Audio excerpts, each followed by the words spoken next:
Welcome. Well, welcome. So glad that you're here.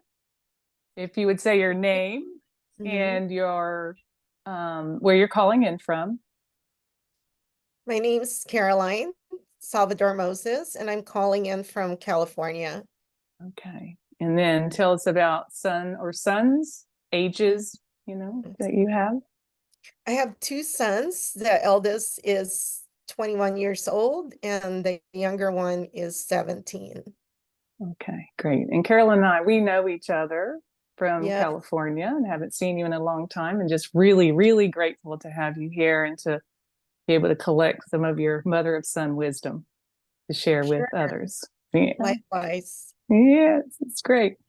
So here's the visual that I want you to consider to see how it stimulates you and, take whatever time.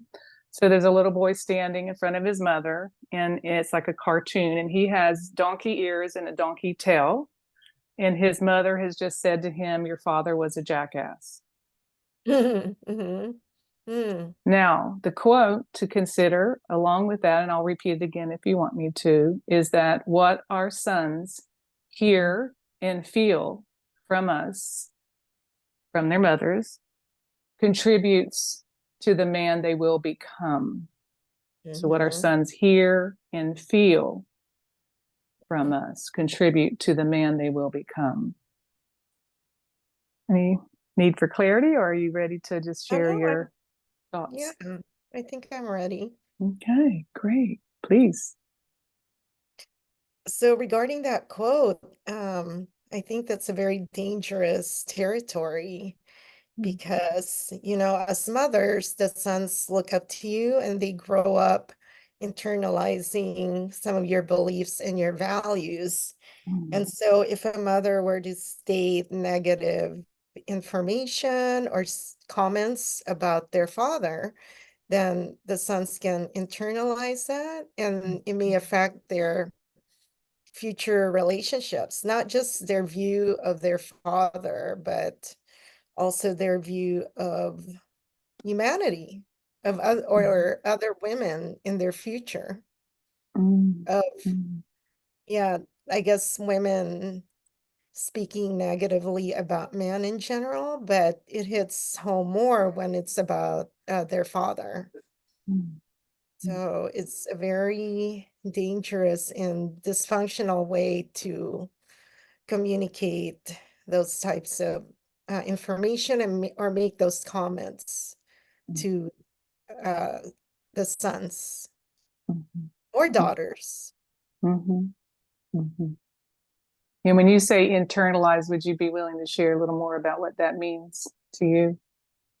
Sure. When I say internalize, that means that when somebody gives you information and you can take it to heart Mm, and view it as the absolute, especially with impressionable children. Parents are some of their guiding, individuals, the most important and the most present in their mm, lives. mm, And so whatever they learn in the home or information or statements that they hear from parents, they tend to, um, it could develop as their own feelings or perceptions mhm. about an idea. Yeah, thank you for the clarity. Yes. Mhm. So if you kind of took the lens and blew back or whatever it's called, and just kind of this idea of how you hold your idea of men and maleness with these two sons as you've grown them up. Any thoughts Exactly. about that? The idea of maleness. So Yeah. if a mother says negative things about the father or men in general, I'm not just that the sons may internalize it and form it as their own viewpoint or perspective, but being male themselves, they could internalize it to be the way they are as well. They might learn that, oh, because my mother says this about a male person, then and then I'm a male person, then that's what I am. So I And how guess do you that's think the if other they part of hear, internalize. yeah, and if they hear that, like if you had to describe what you might imagine what this young boy would be deciding and Mhm. wondering, and what Yeah, would I you think say? it could be very hurtful to them, and also confusing. Mm, It might be confusing. Um, and if it's being said about their father, then it could be, yeah, I mean, not just confusing, but also they could, it's sort of like manipulating their own thinking process, especially, depending on the developmental age of the child, where they're absorbing everything in their environment. And so they can, whatever you say to them, they can form as, their own value or their own opinion, yeah, of their father. yeah. Do you have any, or can you recall any instances where you were, or maybe even where you learned this idea that seems to be something that's integrated in you, about being mindful of what you would say about men and maleness to your Mhm. sons? Oh, did you mean where I learned this? That, and then would you recall any instance where you went, ooh, might should have said that, shouldn't have said that, or Oh, oop, I oh, caught it yeah. beforehand? Yes. Yeah, definitely. There's been times when that's happened. Absolutely. And, as a mother, you also had parents, right? So your own individual perceptions and viewpoints were likely to have come from your own parents and what you've been exposed to along the way. But as you get older and learn from experience or from teachings, from having other role models, then you can, learn other perspectives. And also, reading about studies and research on child development and family dynamics on how that can impact your own children. And so there's definitely been times when I've caught myself saying something or making a comment and then thinking to myself, oh, that was not appropriate. And Mm, we have these, impressionable children in front of us. mm. So that's definitely, I'm only human. Everybody, I think, goes through those types of, Yeah. experiences and situations. But the best thing to do is to be mindful of it and, Mhm. to evolve and to be aware and have that conversation with your sons that, it was something not appropriate that you should not have said. And, also elicit their thoughts about what you had just said, and then take it a little step further and talk to them, about how it made them feel and how you think that could have, or how they think it could affect their own viewpoint of the Mhm. person you're speaking about. So that's how you manage it as a mother of sons. It sounds like Yeah. you've had experience where you go, oops, and then we had the conversation. Mm-hmm. Yeah, you get Yeah. to, And everybody has a different perspective, but I think it just depends on, our own exposure, our own individual work on ourselves and situations we've been in, learn from past mistakes. So mhm. things like that. Yes, don't Mm. we? Yes. Yeah, parenting, learn from the mistakes. Yeah, for sure. Yeah. So, when you think back, let's maybe even before you had sons, just this general idea from your experience of men, maybe even Mm-hmm. before you met your husband, and partnered with him to have sons. Like, is there anything there that you recall, like learning and stumbling around in, or about just your concept of, oh, I had that experience with that man, and should that kind of thing that you can recall? Um, I think it's more growing up in a, different type of family environment and kind of being exposed to, certain cultural beliefs or family dynamics, but then learning that it's not the healthiest way to proceed or to interact with your sons, and maturity, as well as yeah, understanding of factors that could be unhealthy to your children, then practicing that, putting it into practice is the best way. Mm. There's the concept and understanding of what are some of the harmful communication patterns or ideas that you can convey to somebody, but then there's also the practice of not doing it. Or if you come from a family where there was that type of dysfunction, or yeah, experiences of negative comments, and Yes. or making a difference, doing it differently, because how it can affect children. Right. Yeah, Mhm. thank you. I'm thinking even as I asked you the question, I thought before I had a son, it wasn't that like a high priority for me to consider the effects of things upon my son. But upon having a son, then all my kind of radar went up. And then I started realizing how, you know, what he would hear, what the culture would say about men and maleness, and, just became in a way, kind of a protectorate, if you will, around really seeing that. Whereas before I wasn't really that aware. I don't know about Mhm. you. Um, yeah, no, and it's like you said, it's not something we really think about before we have children. But I mean, there are some people who plan, or they may have had such negative experiences from their own family of origin, and they may tell themselves, "Oh, I'll never be that way," or "I will never Mhm. talk to my children like that," or "I may not talk about men in that way in front of my sons or my daughters." And Mhm. so it wasn't something that I really, you know, Yeah. thought about before I had children. Yeah. So as much as we feel like we imprint them and teach them, I feel like I'm, being imprinted by having had a son and just who it's made me.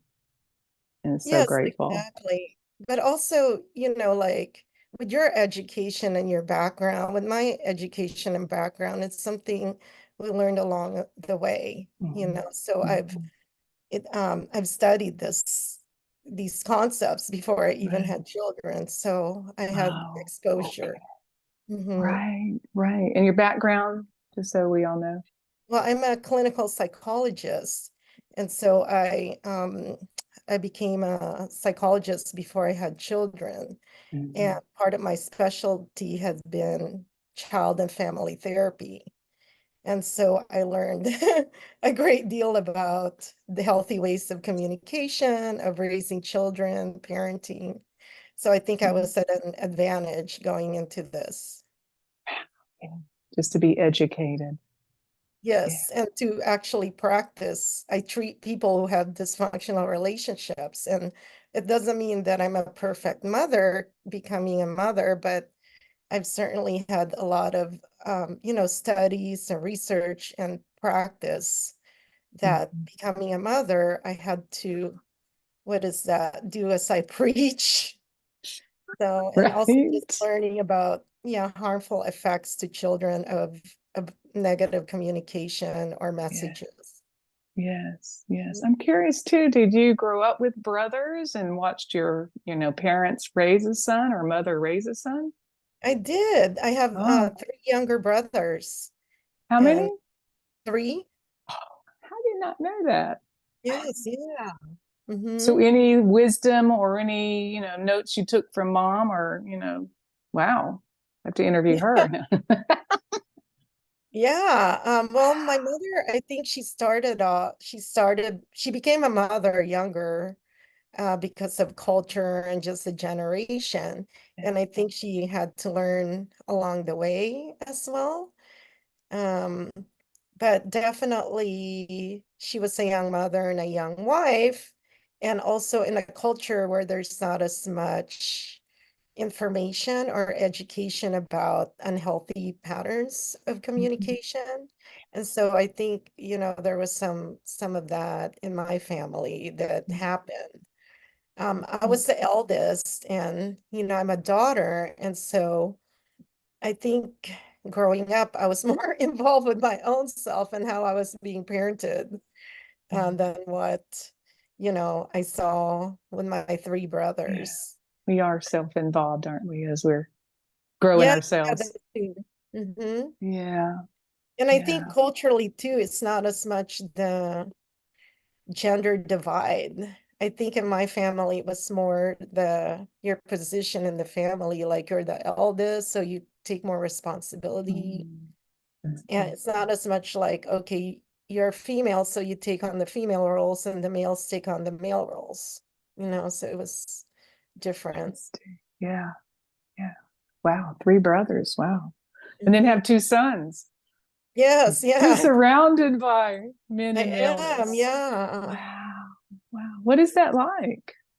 Growing up with three brothers. And then having two sons and Oh yeah, I think it was an advantage because I learned from early on how to deal with boys, right? when you say deal with them, tell me more. Like I get along with them and be Oh, interested in what they're interested in, sort of like knowing their language. Yeah. yes. You were schooled in maleness. Yes, That's why yeah. you do it so well. Okay. That's brilliant. Oh, wow. Anything else that you think you might add that's been your personal experience of being a mother of sons that you'd want to share? Yeah, I think like I said, nobody's perfect and we just kind of learn along the way. And, there's been times when I've caught myself saying negative comments and then have had to check myself and then talk to my kids about it to make sure that it's not something that they internalize or, then something that they think should be their own value. Mm-hmm. Yeah. Yeah. And you taught them reparation Yes. Yeah. And in the also, meantime. yeah. We can Yeah. repair. Say that you're, sorry or Yeah. apologetic and that you said something inappropriate that may not really be true or that nobody should really say. Yeah. I love that. Just teaching them that I'm not perfect. You might Mm, not be either. Others might not be. And this is how we repair. I love that. exactly. That's beautiful. So it's not even a mistake, ultimately. That's Yeah. interesting. Well, initially it is, or sometimes it's takes longer for you to realize it, right? Like to have Yeah. that insight because it could have been an impulsive moment. Yeah. Have you ever like thought about that and like asked your sons, like, do you remember so and so? And because I've kind of gone back like that with my son a few times. He's 20, almost 21. Wow. And like Time this flies. happened, and like, what was your take about it that you can recall? And we can have very different takes on it, Oh, yeah. right? Yeah, They can it's take things their way, interesting. right? Yeah. Yes, yeah, very Yeah. interesting. Yeah. Yeah, or along the way, because not the only ones who influence them, right? I mean, their school, there's their Yes. friend group, their recreational Yes. activities, their environment. Yes. Yes. All So, those choices, when you think about those, Caroline, were they choices that you were making like consciously surrounding them by men of character and, just paying hmm. attention? Yes, yeah, Definitely. it's definitely challenging.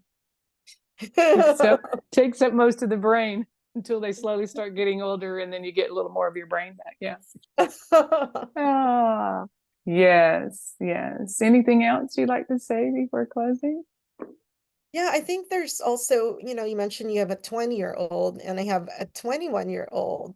So there's also sometimes they surprise you because you could raise them a certain way and to have, certain beliefs that you hope they would adapt and choose, but then you get surprised and they may have a different perspective on things. I guess a big example would be political views, right? Mhm. So they Mm, have yes. their own minds. They start to form their own beliefs. And that's also, when they get to that developmental stage of being a teenager, they start to take in more of what's coming from their environment.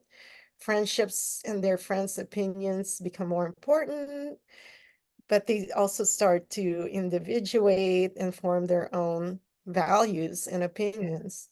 Right.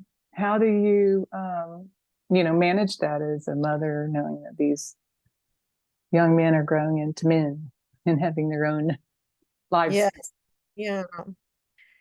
Well, I think at first some of us could get disappointed because you're hoping that they would adapt some of your own values and morals. And then you can you start to understand or to accept that they can have their own perspective.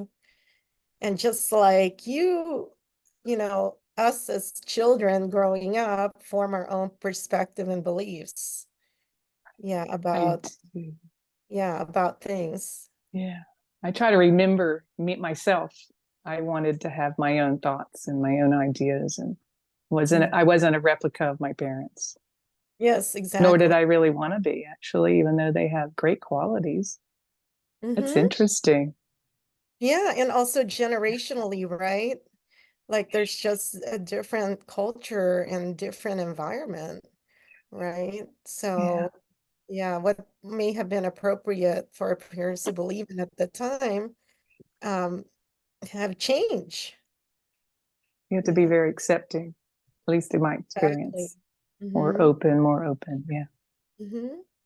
Wow. This has been great. I'm so grateful. Are you Good. complete? Yes. Yes. Thanks for being here, Caroline. So, so grateful. Oh, you're welcome. Likewise.